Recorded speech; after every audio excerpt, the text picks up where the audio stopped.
नमस्कार दोस्तों, आज मैं आप लोगों के लिए भैया पांचमी की कहानी लेकर आई हूँ। तो चलिए शुरू करते हैं।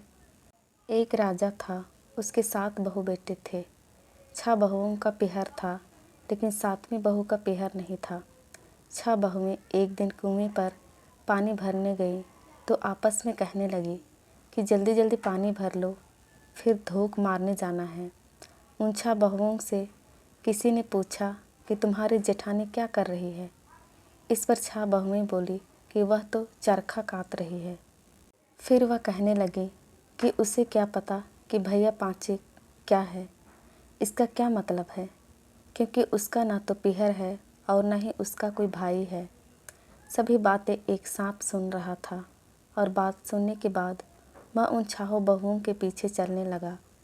घर पहुंचकर वह सांप एक आदमी के वेश में आ गया और 7वीं बहू से कहने लगा, बहन राम राम। वह सोच में पड़ गई कि मेरा तो कोई भाई नहीं था, फिर यह कहाँ से आ गया। भाई कहने लगा, बहन तेरी शादी के बाद मेरा जन्म हुआ, इसलिए तुम मुझे पहचान नहीं रही हो। वह अपनी सास के पास गई और बोली कि मेरा भाई आया है, मैं क्या करूं। तब सास ने कहा कि तेल से चूल्हा लीप ले और तेल में चावल चढ़ा ले। ऐसा करने पर न तो चूल्हा सूखा और न ही चावल ही पके। वह पड़ोसन के पास गई और सारी बात बताई।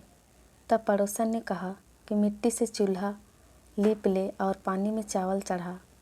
दाल चावल बनाकर उसमें घी बुरा मिलाकर अपने भाई को खिला। उसने ऐसा ही किया।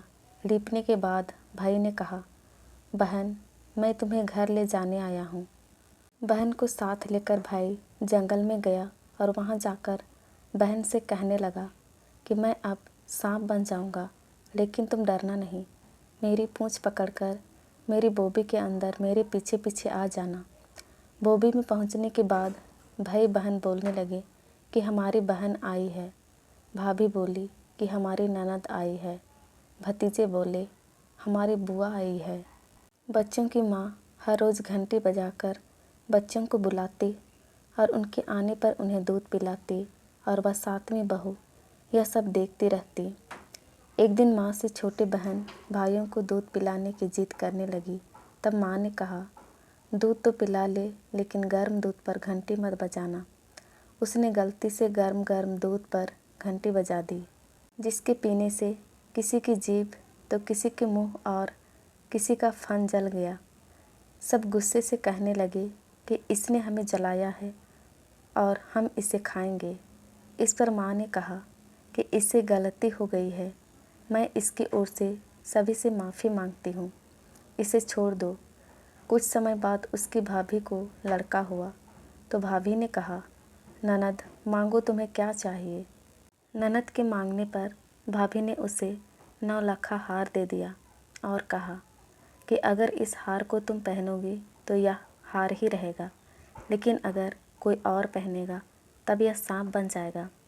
कुछ समय बाद राजा का लड़का उसे लेने आया तो उसने भगवान से प्रार्थना की, हे भगवान इस बोबी की जगह महल चौबारे बना दो।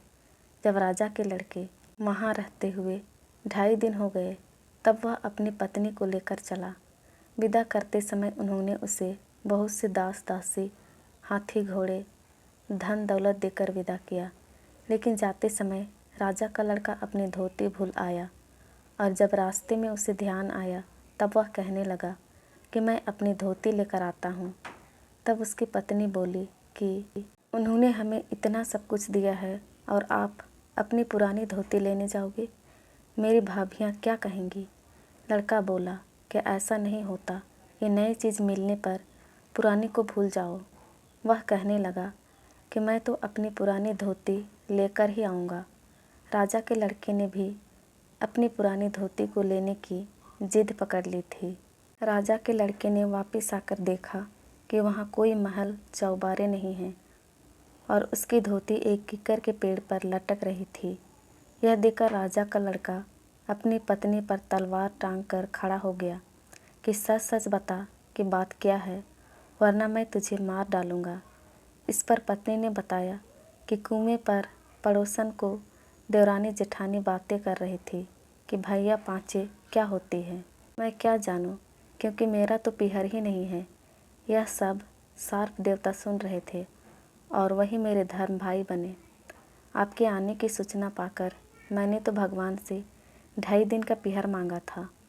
घर पहुंचने पर इसके लड़का हुआ तो उसकी ननद ने कहा कि मैं तो वही 9 लाखा हार लूँगी जो भाभी अपने मायके से लाई है। इस पर भाभी ने कहा कि इस हार के अलावा तुम्हें जो चाहिए वह मैं दूंगी, लेकिन यह हार मेरे 2.5 दिन के पीहर का दिया है। अगर इस हार को मैं पहनूंगी तो यह सोना रहेगा, लेकिन तुम पहनोगी तो यह सांप बन जाएगा। ननद ने कहा कि मैं लूँगी तो सिर्फ यह हार लूँगी, नहीं तो कुछ नहीं लूँगी। तब मजबूर होकर भाभी ने वह हार ननद को दे दिया। ननद ने जैसे ही वह हार पहना वह सांप बन गया। यह देखकर बहू ने कहा कि मैंने तो तुम्हें पहले ही कहा था कि यह हार सांप बन जाएगा। तब भाभी ने आप बीती सुनाई और बताया कि कैसे ये मेरे मांगे हुए 2.5 दिन का पीहर था। सब बातें सुनकर ननद बोली कि भाभी, क्या सच में ही भाया पांचे में इतनी शक्ति है? मुझे विश्वास नहीं होता।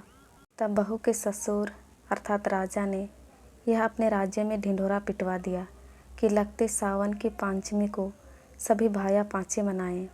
चने मोट भिगोएं, किकर के झाड़ में पिरोएं और चने मोट से धूप मारकर इन्हीं का बयाना निकालें।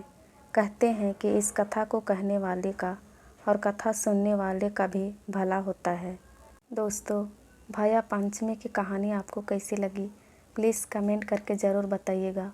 और यदि चैनल में नए हैं तो प्लीज़ चैनल को लाइक, शेयर एंड सब्सक्राइब कीजिएगा ताकि हम आपके लिए और अच्छी अच्छी कहानियाँ ला सकें। धन्यवाद।